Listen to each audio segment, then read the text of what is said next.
India-Bangladesh relations have been exceptionally close for many decades over many governments. Concern about recent violence and instability there is shared across the political spectrum.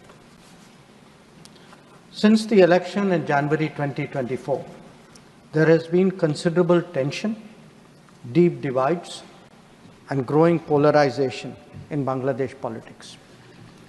This underlying foundation aggravated a student agitation that started in June this year. There was growing violence, including attacks on public buildings and infrastructure, as well as traffic and rail obstruction. The violence continued through the month of July. Throughout this period, we repeatedly counseled restraint and urged that the situation be diffused through dialogue.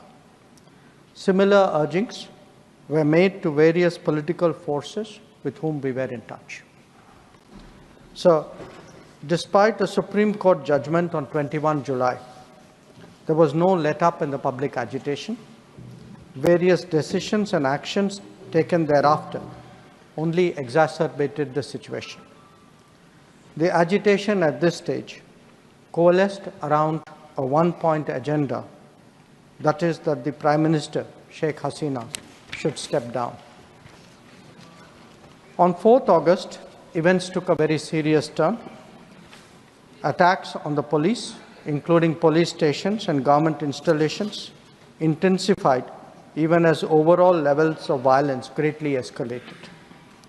Properties of individuals associated with the regime were torched across the country. We are in close and continuous touch with the Indian community in Bangladesh through our diplomatic missions. There are an estimated 19,000 Indian nationals there, of which about 9,000 are students. The bulk of the students, however, have already returned to India in the month of July on the advice of the High Commission. In terms of our diplomatic presence, in addition to the High Commission in Dhaka, we have Assistant High Commissions in Chittagong, Rajshahi, Khulna, and Sylhet. It is our expectation that the host government will provide the required security protection for these establishments. We look forward to their normal functioning once the situation stabilizes. Chairman, sir, we are also monitoring the situation with regard to the status of minorities. There are reports of initiatives by various groups and organizations to ensure their protection and well-being. We welcome that, but will naturally remain deeply concerned till law and order is visibly restored. Our border guarding forces have also been instructed to be exceptionally alert in view of this complex situation. In the last 24 hours, we have also been in regular touch with the authorities in Dhaka. This is the situation as of now.